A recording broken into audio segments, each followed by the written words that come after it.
Yeah, check it out, man. It's your boy Akon. Don't forget, check me out on the Bootleg Kev podcast. See you soon. Before we start the episode, man, I got to remind everybody that we are on the radio in 80 cities every single day across the country, man. Real 92.3 every day, Monday through Friday in Los Angeles. Wild 94.1 in Tampa. KKFR in Phoenix. We're all over the place. Miami, Vegas. We can go on and on. Want to give a shout out to our latest affiliate. Shout out to Knoxville, Tennessee, man. Hot 104.5 for being the latest city to join the Bootleg Kev Show network. All right. Now, I don't ever really talk about the radio show on the podcast. Keep them separate. But if you want to listen to the radio show, you can click the link in the bio for a list of all the cities you can listen to at. Yeah. Does that make sense? Let's get to the interview. Yo, Bootleg Kev Show, man. We got a special guest in here. A living legend. Akon in the building. What's going on, Kev? What's good, brother? Amazing. First of all, you got this new song going crazy. I got to say congrats. I can't believe it's been 20 years since the debut album dropped. Yeah, that's crazy. I can't even believe it. Like, it's time wild. flew. It makes me feel like old because I just remember that, just a few of them records just being on mixtapes. There was like, I think Green Lantern had the remix of Ghetto going crazy. And I'm like, damn, that was 20 years ago. That's crazy, bro. How's it feel, man? No, it feels amazing. Yeah. Because it don't feel like 20 years to me. Right. It really don't. Like, it feels like just a few years maybe. Right. Because even now when I look at my career in the business and how I'm still relevant in it, I can't believe that 20 years went past. Right. Fast. Super fast, yeah. And you've had so much like arms to your business. Like obviously as an artist, that's one thing, prolific run and it's still going. And then as an executive, as an entrepreneur. Right. Yeah, I think all that played a role. And I used to always say that in the beginning as one of my advices, just try to put on as many people as possible. Right. Because they become the longevity of your career. Yeah. Because as long as they're out in the marketplace, they always bring your energy around. Or when they see them, they see you. So it's kind of like a way of extending your career to the max. Yo, how dope is it to have like your brother also have his own like success? Right. Like Boo's had so many Boo killing it. And he's done so much. Right. And people, I feel like I just found out somebody he was behind or somewhere he was around. I was like, damn, he's there now? Like, I forget. He's doing everything. Yeah, Boo working, man. He was meant to be an exec. Yeah. Like, a lot of people don't know it was Boo that found T-Pain and brought him to me. Crazy. You know what I'm saying? So he came in already from an executive mind space. Yeah, for sure. You and Payne got a song or a show coming up at Red Rocks. Yeah, Red Rock. Yeah. Halloween Eve, 30th. Crazy. Who headlines that? It's actually Payne's show. So it's T-Pain's show. You're okay. Yeah, he's bringing me out as a special guest. Oh, that's gonna be crazy. Yeah. Yeah. How many songs are you gonna do? We'll see. We'll see. That's gonna be crazy. Yo, We'll see. So the last time you were on the show, you had just had your hair thing done from Turkey. We talked about it extensively. You've shaved it all off. Yeah. I got a new look now. So what made you shave off? Because you went and got the procedure done just to shave it off. Well, the thing is, I can always allow it to grow back. Okay. That's the beauty of it. So for this run, you're like, I'm shaving the head. Yeah, because it's like it's a lot of maintenance keeping the waves going and all that. Yeah, and you also look like you look like Trouble Akon right now. Yeah, I look a little bit younger with it. They say I look a lot younger with it, but it feels better too. Because especially around the summertime when it was super hot. I think when it gets colder, I might let some more hair grow or whatever the case may be. But talk to me about like obviously this new record, "Beautiful Day" is dope. But I know like you got a new album on the way. Yeah, new album, Not Guilty. Not Guilty. Yeah, I like that. Yeah, it's a statement for the culture. I just think the culture's under attack right now. What do you mean by that? Just in general, I think the way it's just such a negative vibration in the music business. You know what I mean? And I think a lot of it came from just miseducation. But for the most part, like when I look, that's one of the reasons why I even created Beautiful Day, because I just feel like sometimes we take a lot of things for granted, bro. Like no matter how bad your life is, somebody out there got it worse. Yeah. And we're always focusing on what we want or what we should have versus what we already have that we should be grateful for. Do you feel like because there's been so many negative things happening in the music industry. So many people are worried about people getting exposed with the Diddy situation. Right. Do you feel like that? Because obviously, like, we kind of all grew up like looking at Diddy, and like, look, for Diddy's rights or wrongs, like, he's a mogul. He's he's somebody who we could look at and be like, yo, I want to aspire to be boss like him. 100%. So when something like this happens and it feels like there's going to be a lot of aftershock that might affect other people in the music industry? Do you feel like there's like a weight of that situation in particular weighing on just the industry in general, or I think it's weighing on the whole industry, because Yeah. I don't think a situation like that can happen without the industry's participation. You know what I mean? But for the most part, the industry always like bred these kind of situations, these kind of behaviors. And I think it's at a time now where the world itself is just cleansing itself. Yeah. I think I see this more of as a spiritual movement than it is something physical or someone being, directly targeted, if that makes sense. Nah, for Because sure. this is something that needs to be exposed for everyone, spiritually, to cleanse themselves, their emotions, their thoughts, all the lies need to come out. Like, we just need to get back to being human versus playing the role of what other people want us to play. And I think we're at that point now where you're forced to now have to confront all your doings. I just think like nature does that spiritually. It does it physically. Like even think about all these hurricanes and all this stuff in areas that we never expected it to happen. Yeah. The world is just cleansing itself, period. And I don't think we're going to be exempt to it. Yeah, you think there's like a spiritual cleansing for sure? Like 1,000%. happening, That's how I feel for sure. Yeah, I think that is one thing you said. Like when it comes to like certain levels of some of this stuff that just became like normal behavior, like you said, like Right. everybody is. Yeah, I mean, People were ignoring this stuff and mean, participating and Right. enabling. You can go all the way back to like some of the allegations against like Russell Simmons. And, Right. you know what I mean? So it's like this kind of behavior isn't new, and it was kind of the worst kept secret. So that's where I wonder, once all of the like trials and start happening, like, does security play a part in getting in trouble? Of course. The assistant, I mean, the person because who answers the emails, the person that runs and picks up the drugs, and, Right. there's gonna be so many people. Like, there's so many people enabled. It's too many elements. Too many. And it's nothing that he could have personally been able to do by himself. Yeah. It had to have been supported by people around him that support the whole concept. And I think this is the point where everybody's, going to be worried. And this is the reason why the whole industry's quiet. No one's speaking out, because as many people that this man has helped, uplifted, and set up to live their lives or set up their lives of family, you would expect someone to come in his defense. But no I one's think the only doing that. person who did was Stevie J. I think. Yeah, he's probably the only one. I'm assuming you haven't been to any freak offs. No, I don't do freak-offs. Unfortunately not. Because I was never a party person. And I was gonna say, you're not that kind of guy. and then I I'm feel like not- anytime I see you at any like event, it's like you're there on business. I'm in and out. You're in and out. right. Yep. And and if you never really see me hanging around with celebrities or none of that, because that was never really my life. I just saw it as work for perspective, but I always thought the mindset of how people or celebrities per se think, they always felt like they were above everyone else, and I didn't like that attitude. Yeah. Yeah. I feel like even like anytime I've ever had encounters with you, you're very like you're just a normal dude. Yeah, I mean, but I was just blessed to be in a position. But you're also Akon. I get it. I'm popular, but I don't think it changed the man, though.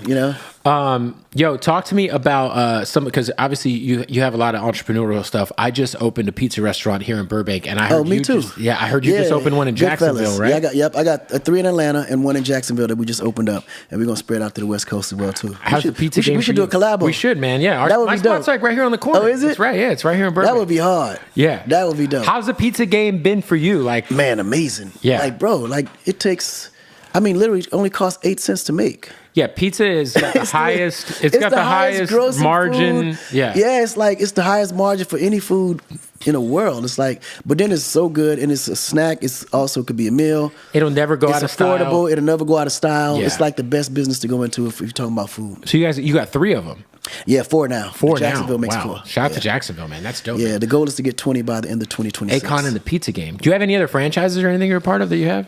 No, but the next one's going to be a Jollof Rice fast food restaurant. Oh, fire. Yeah, so it's going to be called Jollof. It's going to be fast food like McDonald's or Wendy's or whatever, but that's more like African cuisine, but quick. Almost like, what's that one? Chipotle.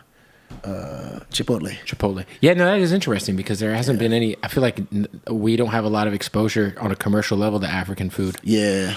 Yeah. That's true. That's true. Like we get Jamaican food. Like you can get jerk chicken at like. Yeah, you can get Jamaican. Yeah. You can get Chinese. You can get Thai. For sure.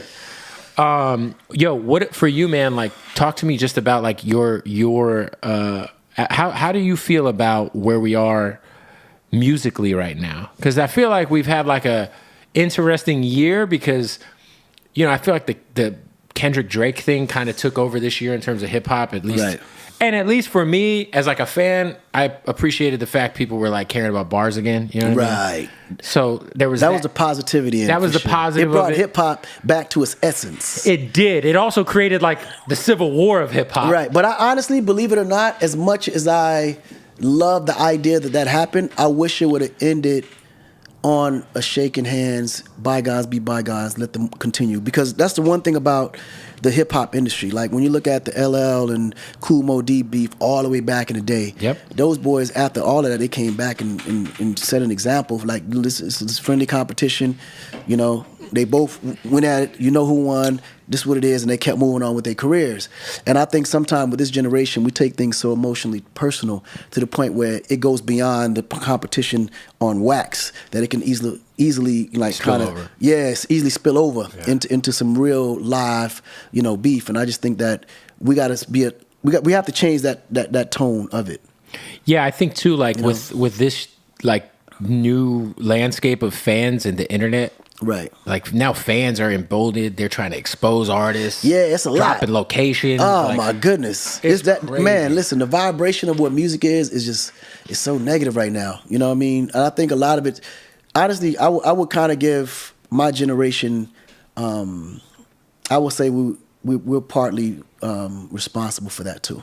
Why is that? You know what I mean? Because I think it was a different step. Like the hip hop generation that we came up on, you know, like the African Bombadas and all them, like they always spoke on positive messaging. It was always party. If it was something that kind of like scrubbed the edge of content, it was always about something political that was going on in our neighborhoods or like that we want to speak out about. Something like that, yeah. You know what I mean? And then later, you know, when our generation came, then, you know, gangster rap kind of opened the door up for a different era of music where street crimes and street, you know, you could say politics became something to brag about. Yeah. It became something that you needed to be attached to make it in hip hop to be relevant or even to be heard or even to be looked at as somebody official.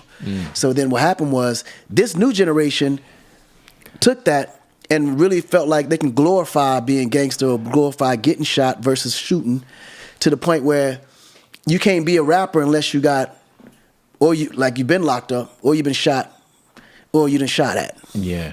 You know what I mean? Almost like that becomes your calling card or your backstage pass to become a part of the entertainment. Yeah, and I always mean? say this too, like it kind of, fans become desensitized to when people die. To the point where it's like, it's a part of it. Well, they look at, I feel like they're looking at a lot of these kids as like characters in a TV show that they think it's a that they video watch game. on YouTube. Yeah. And so if someone dies, they're like, well, I'm going to leave a comment. Yeah. I know who did it. You know, like it's ridiculous. Crazy. But you were kind of like the first R&B artist who came into the game talking that talk. Right. Like before you, I can't think of another artist who was singing that was, I mean, think about Locked Up. Like we were talking about. Your first single was talking about being incarcerated, which is a crazy thought to be like, yo, I had a singing ass song with Styles P on it talking about being locked up, and that should change music for real. Yeah, no, it really did. And I think because at the time when I came, R&B was really more about begging and love making and being a simp. Very, very sensitive. And you also kind of came in when the R&B group was very popping still. Yeah, it was Jagged like Edge. And, you had a lot of boy bands out there. 112 and all that. And then on the other side you had the NSYNCs and the Backstreet Boys and all of that stuff. So yeah, we kind of was the balance because everything was really a lot of happy-go-lucky R&B type of stuff. Right. Whereas that was a whole struggle that was being talked about on my album that was just in an R&B form, but lyrically it just didn't match. Yeah. I want to know something that I'm curious because obviously you you know, you being from where you're from and some of the narrative that's out there about like immigrants coming to the United States. Right. Obviously, Trump famously during the debate talked about they're eating the cats, they're eating the dogs. Oh my gosh. I just wonder, like, for you being on both sides of like coming into this country as an immigrant, and then also turning into a very successful entrepreneur, artist, you know, all of that, like what are your thoughts on that kind of whole discussion about like immigration, kind of like, you know, the border being a wild place right now? I heard I do hear for, you know, it is like a free for all, low key. Yeah, I mean, all borders at a certain line is free for all. Yeah, because you can't board the whole there's not enough people to literally lock down every border, every entrance, every exit, right? So me personally, I just think borders is one of the main reasons why people don't get along. I think borders is one of our biggest mistakes ever. We should never, God created this land for us to roam through it freely. Yeah. There should never be a line saying, okay, this man can't cross here or this woman can't cross here. I don't think we should ever have borders at all. I think we should be able to roam through every parts of the earth as we please or see fit. There'll be a lot more peace for sure. I think people that's in a situation where life is not that good or struggle is created in that area gonna naturally want to get away from struggle and be in a more comfortable environment. Yeah. I don't think it's a person's place to say that you're not allowed to come to a place where you can thrive. Right. And I think that idea of it is what creates the problems, because even when you look at Mexico, there's this double line standard as to which Mexicans you can let in and which ones you don't. There's a lot of illegal Mexicans that's working in America. Oh, tons. Yeah. I mean, I don't know if the country would not function without the labor that we have. Yeah. It's impossible, right? So you can't try to set a line now saying, okay, well, they're illegal, but yet you're hiring illegals. Right. Like, what's the point? And then you don't even give them a social security number to be able to get a legitimate check. And then you down waging them and giving them lower wages than they're supposed to naturally get, or paying them cash so there's no tax involved. So now you implicating yourself. So it's a wrong on both sides. Right. We can just all be human and just work together, because believe me, I love going to Mexico. I love having a great time in Cancun or wherever the place may be, or going even into the further parts of Mexico. But at the end of the day, I think the idea of that border exists creates opportunity for more craziness to happen. Yeah. How did your family come over? My mom and dad, they came in legally, but they made sure that we were all born in the U.S., so we wouldn't have no problems with immigration in the future. So my dad he thought in the future. He's like, we're going to have kids in the U.S.? Right. And then you can take them back, because that's exactly what happened. So after all of us were born, he shipped us all back to Africa till we was raised. We came in speaking Spanish, French. We didn't speak English until we got to America. Damn. So you speak how many languages? 4. 4? Yeah. That is crazy. What is your, the dialect in Senegal is Wolof. Okay. Yeah, Wolof is the native tongue. That's dope, man. Yeah. Are you leaning in either direction in terms of the presidential election at this point? I've seen a lot of people come to the Trump side that maybe not would have been on his side 4 years ago, and vice versa. And vice versa. I think politics is just a big game of who can convince who that they belong to be, that they need to be. Me personally, I believe that we do need a woman leader. Yeah. Even if it wasn't, I think it's kind of overdue, right? I think it's overdue, because one thing about women, their motivation is family. And I think the rules, the laws, the bills that family is going to pass will be more catered to family versus what Trump will pass. Trump, from a male's perspective, our motivation is power. So the bills that we pass are always going to be something that's going to always have a conversation between two parties where a war can either break out, or somebody's going to have to be set an example of to show that we have strength, right? So I think now for America specifically, and a lot of parts of the world, we need more women leaders. Yeah. And because women just naturally manage households better than men. Got to give a shout out to MyBookie. Let's stop this interview real quick because, man, we're in the middle of football season. NBA season just kicked off, and I'm telling you this, go to mybookie.ag right now and get yourself an account, because if you ain't betting on MyBookie, I don't know what you're doing. You can get in on all the action. When you go to mybookie.ag, use the promo code BOOTLEG. When you sign up, you're going to get that first deposit bonus, doubling your first deposit. That's how it goes. It's a movie. Trust me, all right? NBA, I'm going to just say this.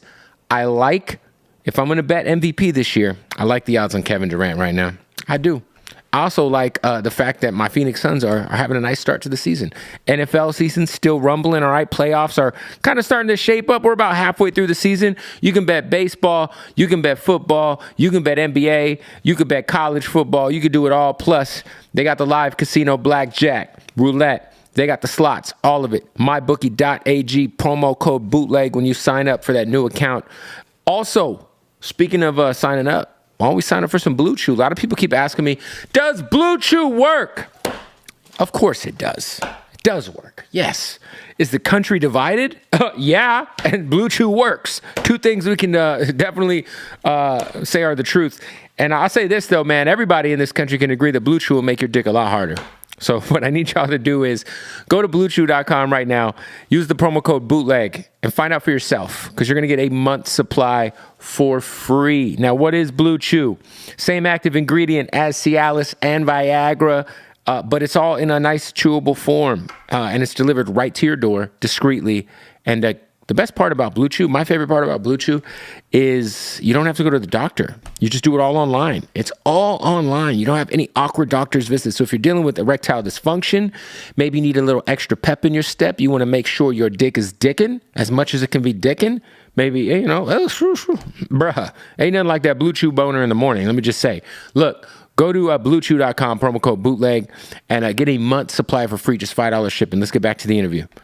Yeah, and I think there's a certain level of compassion that is missing in the world. That's missing in politics specifically. Yes. Because what's happening in Gaza, to me, there's zero compassion. None. Yes. And that's crazy to me. It is heartbreaking. It's unbelievable. It is heartbreaking. I saw a video today that really, it fucked me up, man. You know what I mean? Like, yeah. It's crazy, man. Yeah, I feel like every day I open Twitter and it ruins my mood for an hour. I promise you. Wow, man. These people are just shouldn't getting be happening. It's not murdered. Even necessary. Yeah, it's wild. You know, and the other thing too is like, you know, Gaza is such a very sad situation, and I'm glad that it's also. I've been noticing on Twitter more people are talking about what's going on in the Congo too. Right. With these the mines for the battery materials and all that. And because that's a whole other... That's a whole other, man. All of this stuff that we go in here, all come from elements coming from Africa. And if you see the video of these mines, I mean, you would think it was CGI. Right. It's 80,000 people stacked on top of each other, babies, you know, women and mothers carrying babies on their back while they're mining for... It's crazy. So crazy. It's unbelievable, man. Yeah. Yo, talk to me. I saw what is going on with the city, with your city, because I saw that Senegal had said that you had like a deadline, and give me the update on what's going on, because a lot of people calling you like saying it was a scam. Like, what is happening? Okay, first of all, it's a city. Let's clear it up. No city is built in 24 hours. Right. A house takes 12 months. Sometimes for sure. 18. Sometimes longer, yeah. We're building literally a city, right? Yeah. So it's going to take time. I think the mistake that I made was promoting it while the concept was being put together. So what happened was people already assumed that it existed. And that's what it was. So while we're trying to put together the licenses, getting all the feasibility studies going on, the environmental studies and all of that's happening, the world is looking at Akon City as if the construction had already started. Because you had already started talking about it, yeah. Right. And I think, but these are all mistakes that you make as you go. Yeah. Right now, the process is still in motion. Things are already moving. And as time go, that's why I've been keeping a light, quiet conversation when it comes to the city until we get further into the project to where I can start having real conversations about it. Have you, like, are you in Senegal, like, good in terms of just like, oh, yeah. They're up to date on what's Everybody's going on? up to date. Everything is on the up and up. Have you seen this, just unrelated, but have you seen this thing that they're building in, I think it's in Dubai, that long... Yeah, Liam. That's in Saudi Arabia. That shit is crazy. Yeah, that is crazy. And interestingly enough, the guy that put together that whole master plan is the one that I just brought on board to help me arrange some ideas over at the city. Yeah, for people who don't know, they're building this like long steel city. It's like crazy. It is something that you would see like in like a sci-fi movie as a kid. Right. And they're actually doing it. It's like I saw a stat that like they're using like 20 or 30% of the world's steel manufacturing is going to that city right now. Because they're building this city in the middle of the desert. In the middle of the desert. And it's like, it's this, it looks fake. It looks like a line. Yeah, it's fucking nuts. and that whole line, everything will be inside it, by the way. Like everything you need, grocery stores, gyms, entertainment. Subways, transportation. It's so crazy. Once you're in there, you're in there. So you brought that guy on to help. Yeah, one of the guys that did the master plan is working with me now. That's fucking awesome, man. Nah, that's cool. You got to get a little condo over there in that. I'm definitely going to have a spot in Liam for sure. How for you, man, like what is, sure. I feel like we're also in like a cool era where a lot of, we got Juvenile's Weed sitting here. But Juvie's on tour with Manny Fresh doing his 25th anniversary of 400 Degrees. T-Pain's had such a crazy touring renaissance. I feel like we're to the point now where we're kind of like appreciating guys like yourself and like the era of music. Because like you said, the vibrations in music have been so low, and whatever we said earlier about like, like obviously drug dealing and shoot 'em up shit was glorified during your era, which was my era too. Right. but also there was a lot of music that was just fun. Right. Like, you know what I mean? Like, if I think of you, like your biggest records, like they're just fun. Right. You know what I'm saying? Like, do you feel like that's what's missing right now? Is like artists are like kind of getting away from just like, like people need music to live to. People need music they do. to smile to. I think today they're too cool to have fun. Yeah. It's like you've cool. been to a club. It's almost like being fun is being soft. Yeah, you go to a nightclub, everyone's standing around mean mugging, holding fucking bottles. Yeah, right. Everybody is it's too tense, man. Yeah. Like, it's crazy. Yeah, it's way too much, man. Like with us, it was different because when you did get that energy, it stayed on the record. Yeah. Because regardless of what it is, when you came out, everybody was still cool. But on the record, it was on the record. It's business as usual. But when they meet up in person, they be like, oh, nigga, that lined up. I'm going to get you on that next record, nigga, watch. You know what I'm saying? It was different because we understood that it was still entertainment. Yeah. Today, they think entertainment is supposed to be life, and life has to be reflected in the entertainment.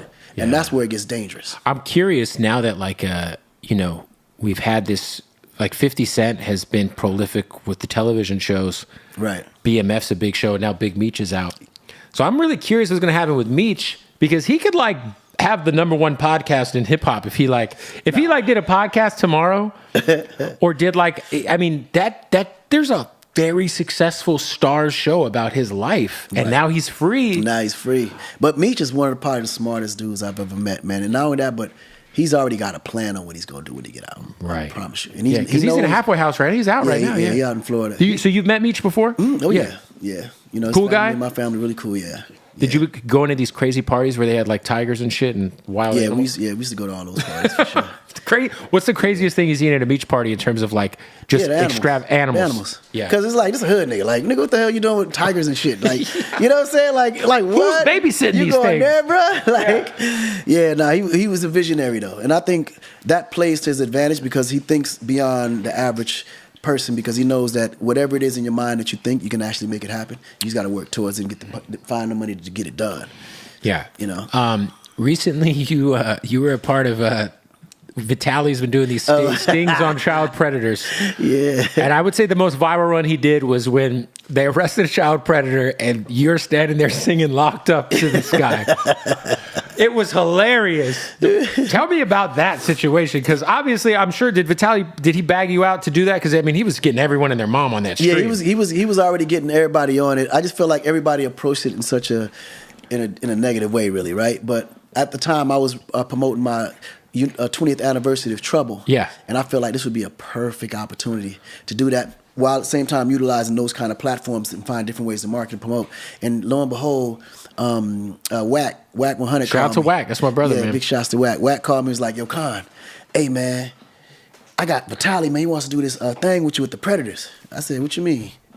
Predators, like off top, I was like, nah, you know what, Wack, I don't know about that. But then he was like, nah, check out, man, Game just did it, you know, all these dudes did it and everything. And so I checked and looked, and I was like, oh, this is actually not bad. Yeah, you know what I'm saying? Yeah, I mean, the approach of it was. Yeah. I said, you know what, this would be perfect. So then that's when we reached out, and then me and Vitaly conversated on what we was gonna do, and we was like, yeah, this is gonna go crazy.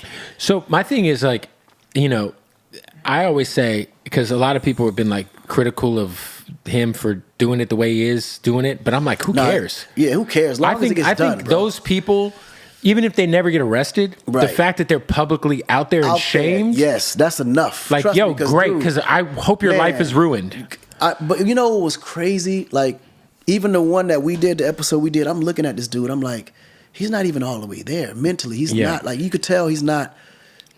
He's sane, but he definitely has mental issues. Yeah, but now people know what he looks like. So now if he has a job or if he works around kids, it's like now you know. I felt bad for him at the time it was happening, even though I was smiling and doing it. I knew that this was going to change his life because I know this is something he don't never want to go through again. But in my mind, I'm like, man, somebody should have been there to really have this conversation because I can tell that he wasn't all there. He wasn't well. Yeah. No, that shit was. I'm not gonna lie, it was hilarious. It was. You got the Bluetooth speaker. It was funny though. What did the cops say? Did you talk to the cops? Yeah, but see, at the time, the cops ain't know we was gonna do that because they probably would have told us we couldn't do it, so we ain't say nothing about it. But I'm saying, like the cops be like, "Yo, I'm a fan." Like, yeah, afterwards, one of the cops was like, "Man, I wanted to bust out laughing so bad, but I couldn't." Can you imagine you go to work that day, you don't know that you're about to arrest a child predator while Akon performs "Locked Up"? That shit is hilarious, man. That was too funny, bro. Yo, have you watched the new Joker 2 with your girl Lady Gaga in it? Yeah, I saw it. What were your thoughts? It's getting panned critically. Yeah, I mean, but you gotta understand, like, she's always been an amazing actress, artist, all that. Star is Born is one of the best movies ever. I promise you, bro. It is. And she's a 360 everything. Yeah. You know what I'm saying? So, I mean, the way I look at it, those critics are always going to attack you. Yeah. But to me, when they attack you, then that means that was a piece that was well worth doing. Yeah. That's how I see it. Did you like the movie? I liked the movie. You liked it, okay. I liked the movie. Yeah, I think it just wasn't what a lot of people expected. Yeah. It's almost like The Wire Season 2. I don't know if you've ever watched The Wire. No, I haven't seen that. Okay, The Wire Season 2 was like, it just took a crazy left turn and everybody didn't appreciate it until years later. But yeah, but I think with me it was a little different because I kind of already knew what it was going to be. And I already seen the storyline already to know what that was going to be versus, okay, anticipating something and then getting something different. Do you? Know what I mean? I wonder, you know, with what a lot of artists have been doing with selling their catalog. Right. Your catalog's got to be pretty unprecedented in terms of just all the stuff you've been a part of, whether it's the T-Pain stuff, the Lady Gaga stuff, your own solo stuff, all of that stuff. Have you been approached for the catalog thing, and have you sold anything? I think everybody's been approached for it because that's the game. You know, when you look at the catalog stuff, I think for the most artists out there, if you do have an extensive catalog, hold on to it. Don't sell it. So you haven't sold anything? Hold on to it. Yeah. For you, it's like, it's got to be just like, it's residual income every month. Because what people don't also have miscalculated is that the industry is changing and technology is moving into the future. So in a minute, there's going to be like licensing, music going to be the driver for everything on the internet and everything on the metaverse. Metaverse is going to be the future of internet, period. I say this too. It's like if all of these private equity firms are buying up catalog, they might know something we don't know. Exactly. So it's like you might just want to hold out. Unless you need the money to survive, hold on to it. Yeah. Hey, we're about to kick off another interview brought to you by Hardin. That's right. If you're in Vegas, it's the #1 dispensary in the country, the craziest selection of premium cannabis. And all you got to do is shoot them a follow, Hardin_Las Vegas, HardinLasVegas.com. When you're in Vegas, tell them I sent you. Let's get into the interview. Hey, Odd Socks, our longest standing sponsor. Our brothers, first of all, want to give love to our family at Odd Socks, you know, dealing with the remnants still of the 2 hurricanes that hit the Tampa area. You know, our Odd Socks family, they are located in the Tampa area. Look, this is what we're doing, man. You get 20% off all of the Odd Socks, the most comfortable socks in the world. Yes. Whatever you're into, they got. I mean, you just saw some Scarface, some South Park. How about some Mountain Dew, Baja Blast? You know, these are fucking fire. Man, Office Space. They got all the crazy licenses, Jurassic Park. I mean, we can keep going on and on and on. My favorite, honestly, if I'm just keeping a buck, are just the basics, though. Just the basic socks. They're just so comfortable, man. They're the best, all right? So look, if you want the most comfortable socks in the world, and let's also throw on some of the most comfortable draws in the world. Why not? Let's see what these look like. Huh? Little G.I. Joes? Ooh. I ain't mad at the G.I. Joe draws. Listen, oddsocksofficial.com. I need y'all to use that promo code, bootleg, right now. Save 20% off at checkout. Great gifts. And like, honestly, throw out all your other socks and just get like 2 or 3 packs of Odd Socks Basics. I promise you, you're going to thank me later. Let's get back to the interview. What did you get an official offer? I'm just curious. Like, oh no, I don't know how many offers. I don't know how many. Can you share what's like the craziest offer you got? No, because then it's gonna convince others to sell. I don't want them to sell. I feel like it'd be close to $1 billion. I don't want them to sell. Like I really don't. You're the amount of like the amount of records that you probably own cuts of is just gotta be fucking insane. Oh yeah, it's unbelievable. Yeah, no, it's wild. Yo, for you, man. What is the direction of your new album? Oh, I can't wait for y'all to hear it. I think it's going to change the game from a perspective of just the energy of where music is now versus where it needs to go. I really do believe that it's going to put more smiles on people's faces. It's going to change the energy of records that make you feel good or music that felt good, period, in times where you needed to hear something to kind of put you through something. Yeah. Is there any homage to like the sound to your first album? Yeah, I think if you like the first album, this second album, the first This, you know what? If I had to put this album in category of any of my 3 albums, I would say it was a mix of all 3 albums for this album. Yeah, that's dope. Yeah, it would definitely be a mix of all 3 albums. Because I realized I built 3 different bases. Because the first album was more of a hip hop base audience. Then the second album was more rhythmic, crossover. Third album was pop. Third album was pop. Yeah. So this album that I'm putting out, The Not Guilty, gives you a number of all of that. I'm curious, man, like from a radio perspective, when you would meet program directors, did they ever give you hell about how hard you made their job? Because there was just no artist separation? Yeah, and for sure. No, listen, interestingly enough, you brought that up. The reason why they created that artist separation law was because of what I was doing. Yeah, because it was like, yo, Akon's on fucking everything. And then after you, it was T-Pain's on fucking everything. And then Lil Wayne had that run where he was on fucking everything. And now Drake is just like, it's crazy. It was crazy, but that's why they did it for sure. Yeah, no, it's wild too, because like for a while there, like you were like everybody needed an Akon hook. Was there a feature that you almost did that didn't end up coming out, or maybe something you cut that didn't end up dropping, or something that almost happened that didn't? Because you worked with so many artists. Yeah, so many. It was actually a record that I did with Nicki Minaj. It never dropped. It never dropped. But it was, I think, would have been probably one of my biggest pop records. Wow. What year was this? This happened in 2010? Oh, 17. Okay. Yeah, this is recent. Recently. But back then, I would probably say the one that didn't come out was me and, who was that? Can I even remember which one it was?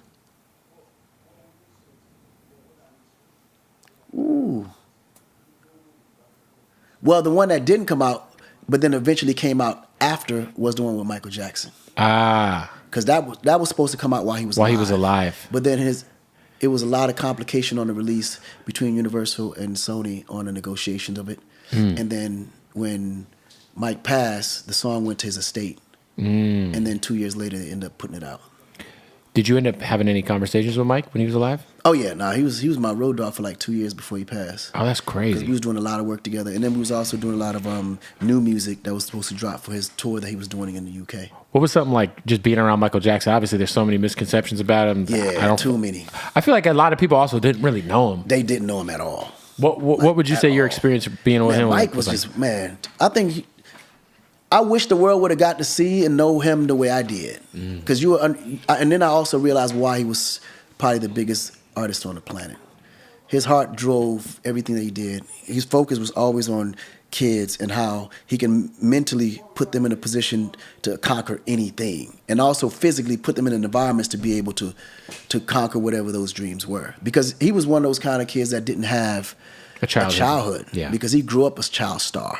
Right. So that's why his adult years, he was so attached to things that kids do, because he was free enough and rich enough to do those things that he never got a chance to do. But he couldn't do it with other adults. So he made sure that other kids that didn't have the means to do it were around or was able to get that experience. You know what I mean? And you guys worked on a lot of music together, huh? Yeah, we like how many unreleased songs or unreleased ideas did you guys? Yeah, endless amount of ideas.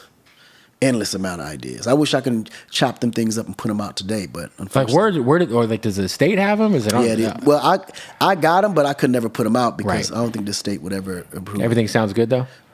That dude is. You just got raw Michael Jackson vocals just chilling, and we'll never hear him. That's what's crazy. That's the worst. Yo, that's crazy. That's like. Can you imagine? Yo, have you and T-Pain ever discussed doing a joint project? Yeah, actually, that's something that we're discussing now. Ooh. And believe it or not, that's why we're starting to do more appearances together. You know what I'm saying? To kind of start getting that energy to see where the crowd is often, like what their energy is before we start announcing certain things. Oh, no, I think that would be monumental, man. 100%. If you and T-Pain did like a 10-song banger or something like that. We definitely. It's overdue. Way overdue.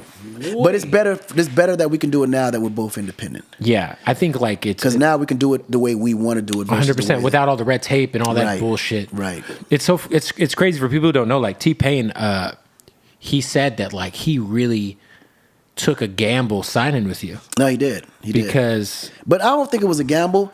I would say he took a leap of faith. It was a leap of faith because he had other opportunities on the table with big money. He had 5 major upper opportunities. But he went with you, and at the time you have an unproven concept. Convict Music was just you. It was just me. So like he really kind of like, you know, just believed in. He did. And he believed in me.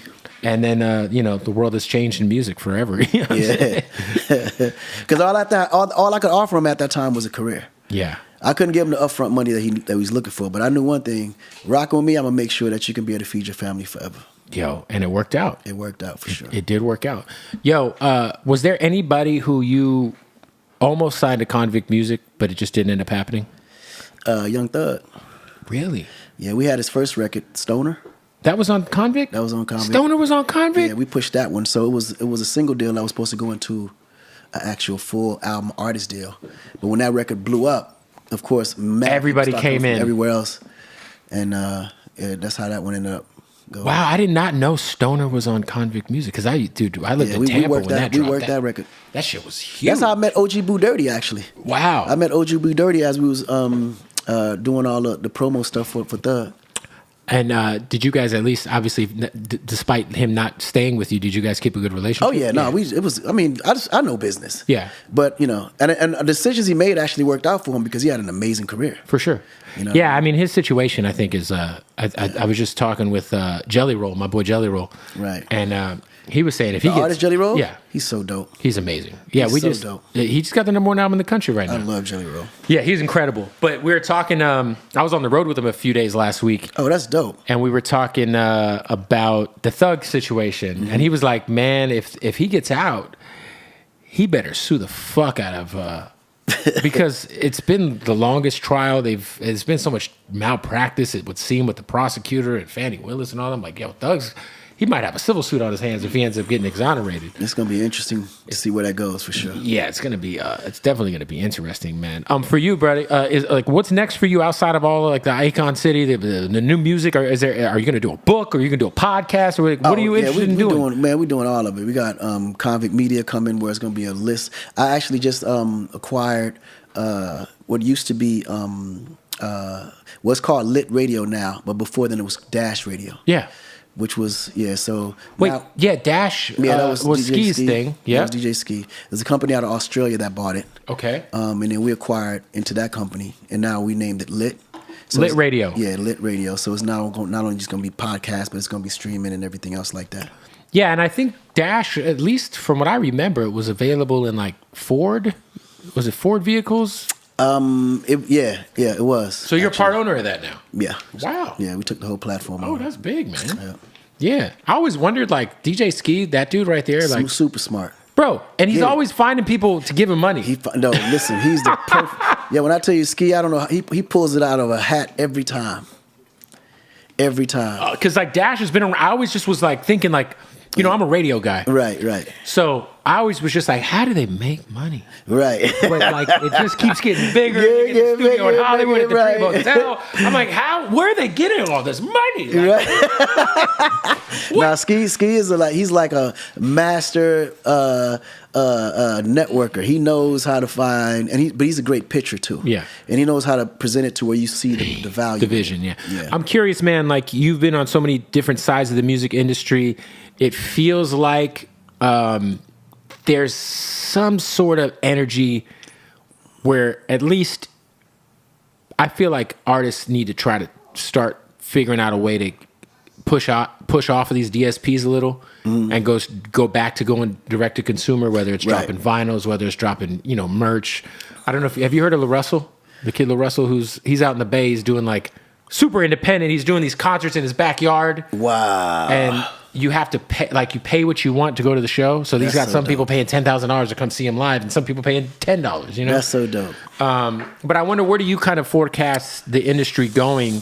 I feel like we're at least 10 years into the streaming era now. Yeah, we in. I think there's going to be a model that allows artists to now, again, go back to selling something physical. Even if it's a combination of music, more merch, and something digital asset to get, to connect with it. But I do believe that the streaming aspect of it is not making no sense for us at all still.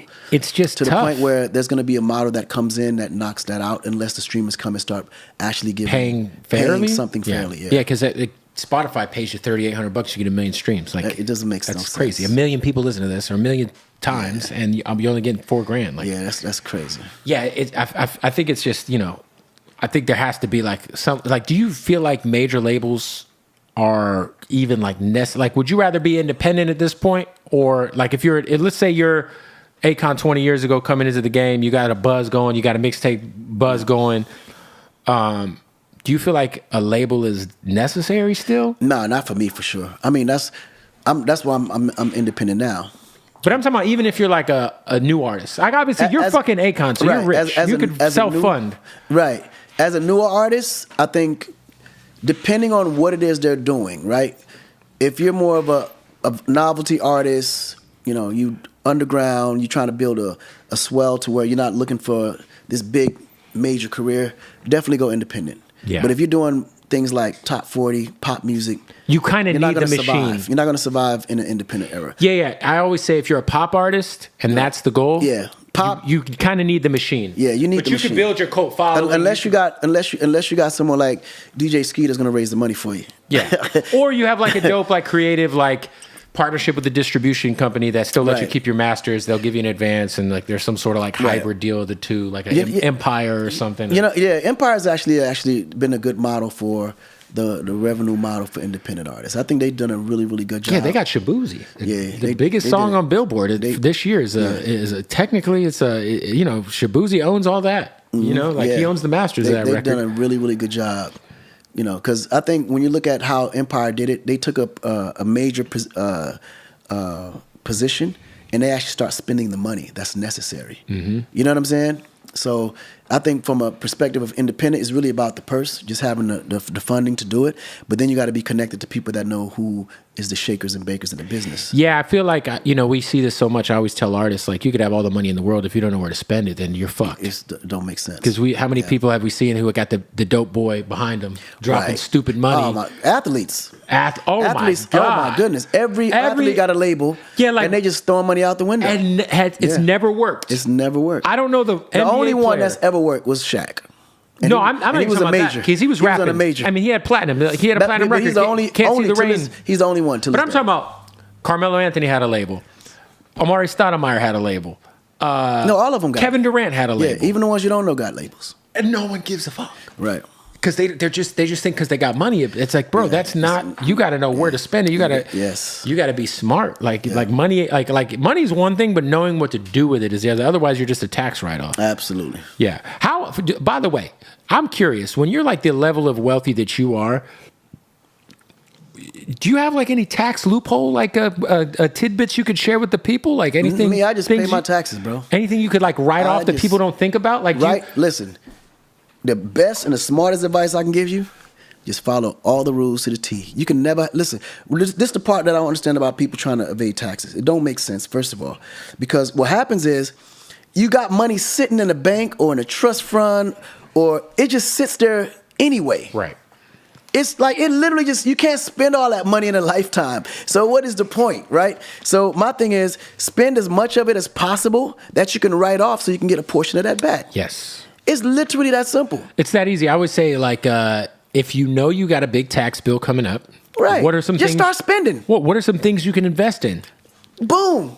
Like, okay, I need new cameras. Boom. Anything that you can write off. I need a vehicle that weighs over 6,000 pounds. There you go. You feel what I'm saying? Once you learn the rules of what's needed, just some people buy it. a private jet. Right. Because that's a write-off. That's a write-off. If you got a business, a PJ, that's transportation. And really what's so dope is that when you know how, when you do follow the rules and you actually write it off, that money comes back to you. So it's almost like everything that you bought, you're getting for free. Yes. Or that's what I say. Really? I say when it's time to, if you're a business owner and you know taxes are coming, you know you're going to have a bill, you can either buy some shit that's useful to your business or give it away to the government. Pick one. You got to pick one. Any idea when the new album's coming out? I know you got a new single also coming in December, right? Yeah, that one's going to open the door for the actual album that's going to drop in February.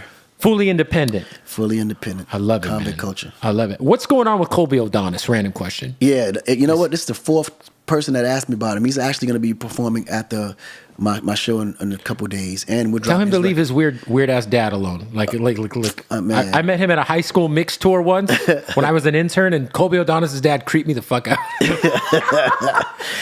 But yo, he was dope. He was so talented. Listen, can I tell you, Colby was Justin Bieber before Justin Bieber. He was super talented. He was the most unbelievable talent that I've had ever signed. But unfortunately, yeah, his dad was in the middle of a lot of the business. Yeah. But now he's open, he's grown, he's free. And unfortunately, 3 years ago, his dad actually passed away. Oh, well, rest in peace to his dad. He's actually moving. Well, rest in peace to his dad. I do feel bad for saying that. About no, that's his okay. dad wasn't with us. Yeah, how's your relationship these days with Gaga? You guys ever talk? Yeah, we talk. We Yeah. talk as well. Yeah. I feel like if you and T-Pain do a joint album, you got to have her on the fucking album. Come on now. That'd be crazy. Gotta happen. Yeah. Well, my goal is to get all of us together on something super, super big. I don't care if it's going to be a world tour, a whole album, but I just want to bring the whole family together as one celebration of all the stuff that we did and contributed to the business. Nah, for sure, man. Well, listen, you're a legend. The new song is out. Everybody should go run that up. Absolutely. Anything else people can support you on right now? Obviously, you got do you still have the crypto? Huh? Is the crypto coin still a thing? All that's on pause. Okay. It was too political. I couldn't get. It was starting mixing up with my real business. I don't know much about. Listen, I know I lost money on fucking Ripple. Yeah, we all lost money on that stuff. But for that specific, me, it was more political because my coin was never even in the U.S. Right. That was for Africa and Africa only. Right. But because it was doing so much in Africa, it started to affect some of the agendas, and it started getting a little deep. And I was like, it ain't worth it. There it is, man. Well, look, I appreciate you pulling up. Akon, by the way, I might have to catch a flight to the Red Rocks show. That's going to be crazy. Yo, you got to. It's going to be nuts. My guy, Con, I appreciate you pulling up, brother. You already know, baby. Boom. Fire.